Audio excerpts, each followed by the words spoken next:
The city of Enugu was awake early that Sunday morning, but the loudest noise was coming from Divine Rock Assembly, one of the biggest churches in the state. The compound was full of cars, buses and okadas as ushers struggled to direct traffic and welcome the hundreds of worshippers trooping in from different parts of the city. Inside the massive church auditorium, the choir was singing with so much power and people were shouting hallelujah so loudly that it felt as if the whole street was vibrating. Standing on the altar, holding a golden microphone in his hand was Pastor Ojona, the man everybody called Papa Fire. He was tall, dark and very handsome, dressed in a spotless white agbada with shiny black shoes. His deep voice carried authority as he preached, and each time he raised his hands, people screamed and fell under the power of his prayers. In Enugu, almost everyone had heard of him. He was known across the state as the pastor whose miracle crusades drew thousands of people. His sermons were streamed on YouTube and Facebook, and big politicians and rich businessmen were regular members of his church. However, 12 years ago, this same pastor was just an ordinary evangelist who went from street to street preaching with a small borrowed megaphone. But today, he was one of the most respected pastors in the entire Southeast. People brought their sick relatives from far places and they testified of healing. Many couples came barren and left with pregnancies. Even university students came to his church to pray for success and jobs. And when their prayers were answered, they returned with thanksgiving. Everyone loved him, everyone trusted him, and everyone believed he was a true man of God. But standing on that altar with thousands of eyes fixed on him, Pastor Ojona carried a secret he could not share with anyone, because no matter how hard he tried to focus on the message, his eyes kept wandering towards the left side of the choir stand, where Adavis, one of the youngest choristers, was standing with a microphone in her hand. She was singing a melodious worship song, and her voice was so sweet and powerful that people had started calling her the Angel of Divine Rock. Adavis was only 23 years old. She was beautiful, with smooth dark skin and bright eyes that seemed to shine when she smiled. She had joined the church choir just 8 months earlier when she moved from Kogi to live with her aunt in Enugu. From the very first day she came, people noticed her beauty, but it was her voice that made her stand out. Whenever she sang, even the restless ones became quiet, and it almost felt like heaven itself stopped to listen. Pastor Ojona had been the one who encouraged her to join the choir, praising her talents and telling everyone she was a gift from God to the ministry. But behind that innocent angelic voice, Adavis had a different kind of story. She was not just an ordinary young girl looking for God. She was the only daughter of Baba Eneche, a well-known native doctor in Kogi State, who was feared by many for his powers. Growing up, Adavis had seen things no child should ever see. She had followed her father into dark shrines, watched him perform rituals at midnight, and heard him speak to spirits in strange languages. She never liked that life.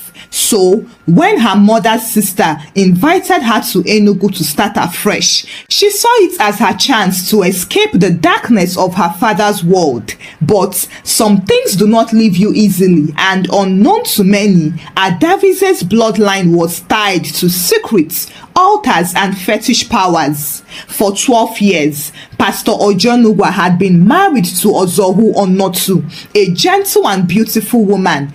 They got married when he had nothing, back when he was still struggling and preaching from street to street with dusty shoes and no car to his name. She had believed in his calling more than anyone else and had supported him with everything she had: her prayers, her little savings from her small saloon, and her time. And together, they built the ministry from one tiny rented shop into one of the biggest churches in Enugu. Unfortunately, these days, Ozohu had begun to notice changes. Her husband, who used to laugh and gist with her every night, now stayed out late almost every day, claiming he was at prayer meetings or counseling sessions. He usually carried 2 phones, and whenever one of them rang, he would walk out of the room before answering it. She also noticed a strange perfume on his clothes, and sometimes she woke up in the middle of the night and saw him sitting in the sitting room, scrolling on his phone with a faraway look in his eyes. One night, she sat on the bed and asked, "Ojona, are you okay? You've been different these days." He smiled, kissed her forehead, and replied, "Ozohu, I am fine. God is taking me into a deeper season of sacrifice. I need to spend more time alone with him." She nodded silently and didn't ask further questions, but her heart felt heavy. She had been married to him long enough to know when something was wrong, but instead of fighting or arguing, she went on her knees and prayed, "God, please fight for me. Keep my marriage. Keep my husband's heart. Don't let the devil enter our home." Meanwhile, Adavis was slowly drawing closer to Pastor Ojona, always offering to help him prepare sermons or stay behind for late night prayers. At first, he thought it was harmless, just ministry work, but lately, something inside him had started to shift. Whenever their eyes met, he felt an unusual pull that he tried to pray away. But the more he prayed, the more he noticed her. And Adavis was smart and patient. She understood his weakness without even saying a word. The congregation still loved their pastor. The city still praised his name, and the Vine Rock Assembly still saw him as a mighty man of God. But inside his heart, a dangerous battle had already started.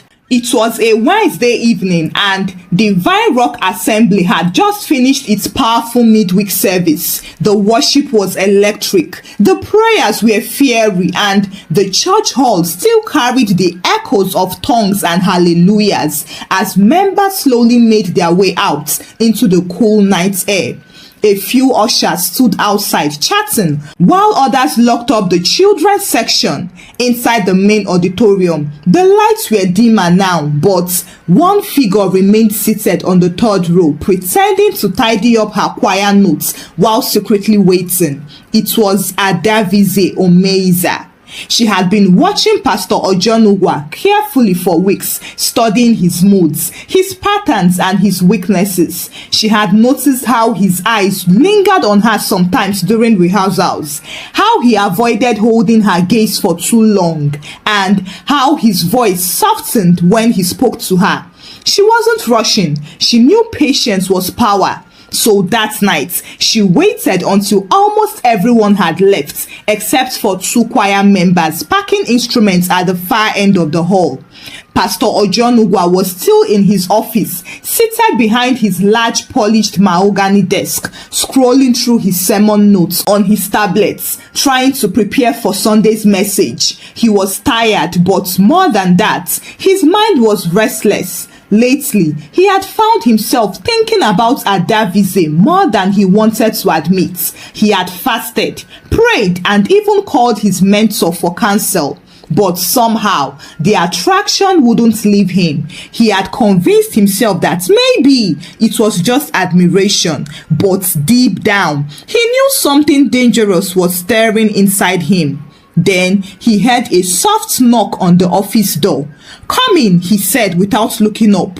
The door opened slowly and Adavis stepped in, holding a small notebook in her hand. She smiled shyly and said, "Daddy, I wanted to ask if I can help you arrange your sermon notes for Sunday. I noticed you were still working and I thought maybe I can assist. He looked up sharply, surprised to see her. Adavis, why are you still here? I thought everyone had gone home. They have, sir, she said, walking a little closer. I was just helping Sister Fola pack the choir files and I thought I should check on you before leaving. For a moment, he hesitated. He wanted to say no. He wanted to tell her to go home immediately. But something about the way she stood there weakened his resolve. He cleared his throat and gestured towards the desk. All right, just arrange those outlines there. Adavis smiled and moved towards the desk, deliberately close enough for him to catch the gentle scent of her perfume, soft, sweet and distracting. She bent slightly as she organized the papers, and even though he tried to focus on his tablets, he could feel his heart beating faster than it should. They walked in silence for a while until she asked, "Daddy, can I ask you something personal?" He shifted uncomfortably. "What is it?" She paused and looked down as if she was shy. Then she whispered, Do you ever get lonely? You carry so many burdens for this church, for people, for everyone. But who carries you?"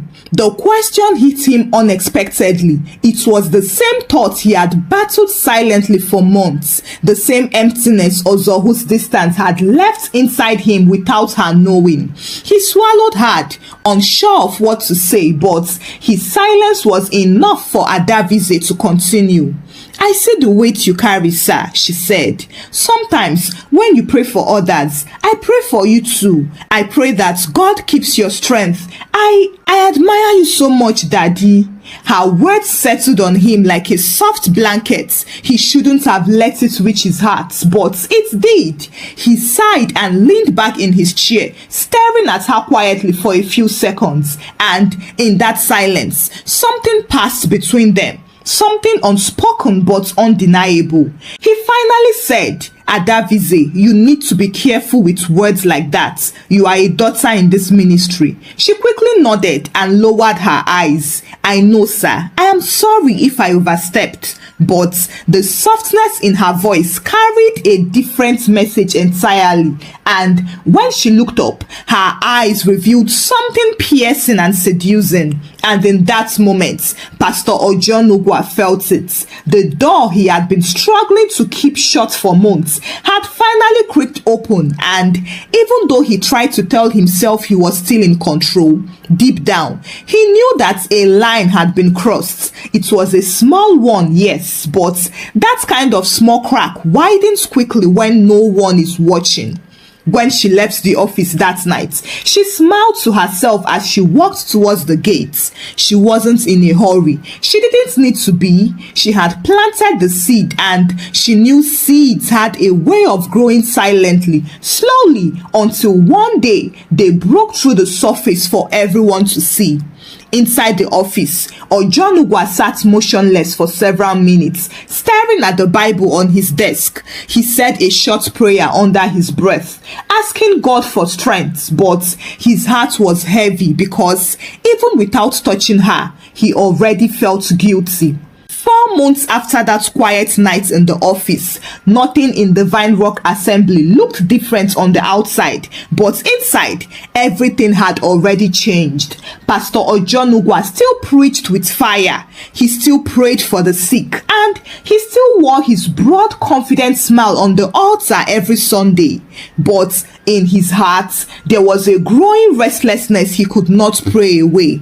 What started as innocent late-night help had slowly grown into something he could no longer control. And even though he tried to resist it, his secret moments with Adavis Omeiza had become too deep to untangle easily. Adavis had become bolder. She no longer waited for him to invite her. She now created reasons to be around him, using the excuse of helping him prepare sermon notes, bringing him tea during late night vigils, and whispering encouragement whenever she noticed he was stressed. To the congregation, she was still the sweet, soft-spoken girl with the angelic voice, but deep inside her heart, she was scheming, calculating, and waiting for the perfect moment to step into his life fully. That moment came on a hot Tuesday afternoon. Pastor Ojona was in his office going through the church's financial reports when the door opened and Adavis walked in. Her hands trembled slightly as she held a small white paper bag. Her usually calm face looked pale and her voice shook as she said, "Daddy, we need to talk." He frowned immediately, sensing trouble. "What is it? Why do you look like this?" Adavis hesitated for a moment, staring at the floor. Then slowly, she brought out a pregnancy test strip from the bag and placed it on his desk. I am pregnant." The words landed like a hammer on his chest. For a few seconds, he didn't move, didn't blink, and didn't breathe. Then he picked up the strip with shaky hands, staring at it as though the two bold red lines might disappear if he looked long enough. "You can't be serious," he whispered. "Adavis, this can't be happening." "It is happening," she replied. "I went to the hospital this morning. They confirmed it. Pastor, I am carrying your child."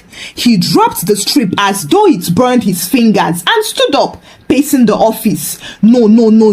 This can't happen. Do you know what you are saying? Do you know what this will do to me, to the church, to my marriage? Adavis's eyes was filled with tears, but she stood her ground. "What about me? Do you think I planned this? Do you think I wanted this to happen? You were there, Pastor. You didn't stop it. And now you want me to carry this alone?" Ojona stopped pacing. He rubbed his forehead and let out a deep sigh. "Listen to me carefully," he said, lowering his voice as if afraid that the walls might hear them. "You need to handle this quietly. I will give you money, enough to take care of everything. Nobody must know. Not Ozohu, not the church board. Nobody." Adavis's tears stopped instantly. She stared at him with anger. "Take care of it? You mean I should remove it?"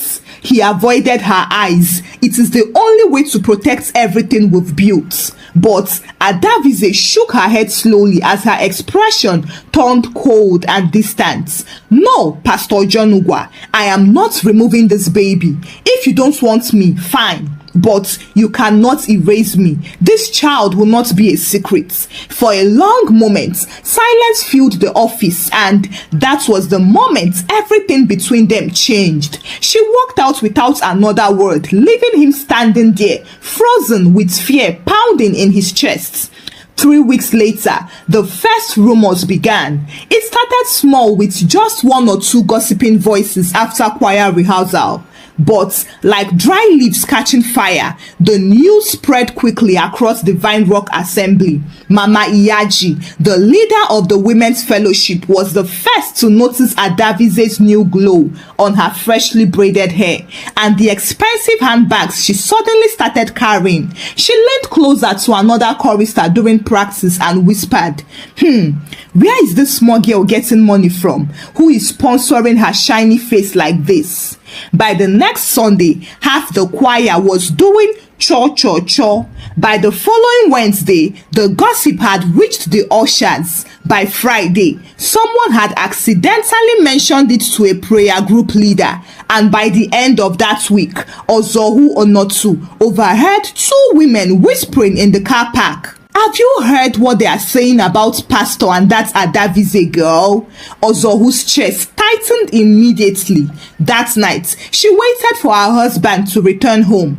When he finally walked in at 10:30 p.m., looking exhausted, she asked, "Ojona, is there something I need to know about you and Adavis?" He froze for a second, but it was long enough for her to notice. He quickly recovered, laughing awkwardly as he walked towards her. Ozohu, please don't tell me you started listening to gossip. People will always talk, especially when they see God blessing us. I have nothing to do with Adavis. Then, why are people saying she looks pregnant? Her voice cracked as she asked. He stepped closer and placed his hand gently on her shoulder.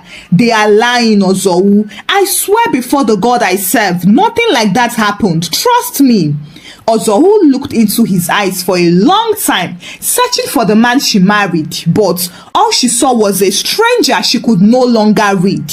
That night, she prayed longer than she had in years, asking God for clarity and asking him for truth. 2 days later, the board of elders summoned Pastor Ojona for a private meeting. The rumors had reached their ears and they wanted answers. He walked into the meeting hall dressed neatly in a dark blue senator attire, carrying his Bible as if its weight could cover his shame. Elder Idoko Sule, the oldest and most respected among them, leaned forward and said, "Papa Fire, we have been hearing troubling things, so we needed to hear from you directly. Is there anything between you and Sister Adavis?" Ojona cleared his throat, forced a confident smile and replied, "Nothing, absolutely nothing. These are lies from the pit of hell. All attacks against this ministry. I am clean before God and before man." Well, unknown to him, Adavis had already planned her move. That Sunday, during the second service, just as the offering session ended, she walked slowly towards the middle aisle, dressed in a simple flowing gown, trembling as she held a small piece of paper. The congregation fell silent as everyone turned to look at her. She stopped in front of the altar, raised her voice and said loudly enough for the microphones to catch it, "Pastor Ojona, why are you lying to these people? You know I am carrying your child." The silence that followed was so thick that even the ceiling fan seemed to stop spinning. The entire church gasped as the camera lights flashed from different angles and people covered their mouths in shock. Some members stood trying to calm her, but she shook them off and kept shouting through tears, "You promised to stand by me, Pastor. Now you want to deny me before God and before this congregation? God will judge you. The blood in my womb will speak against you if you abandon me." Ozohu sat frozen on the front row. Her whole body was shaking and her heart was pounding so loudly that she could barely breathe. The church hall erupted into chaos. Ushers rushed towards Adavis and phones were recording the entire scene. Pastor Ojona stood there on the altar, gripping the microphone tightly, with his jaw clenched as he stared at her.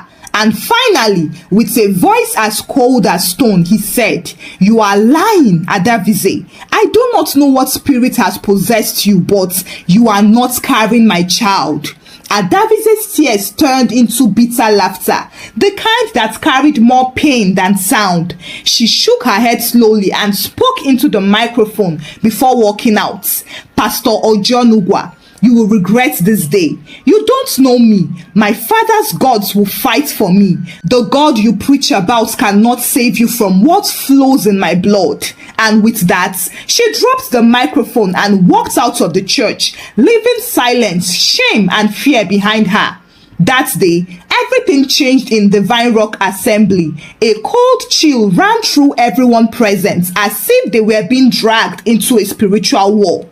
Far away in Kogi, deep inside a quiet forest where the air was thick with the smell of damp soil and burning incense, Baba Eneche sat cross-legged before an old shrine with white chalk markings on his face.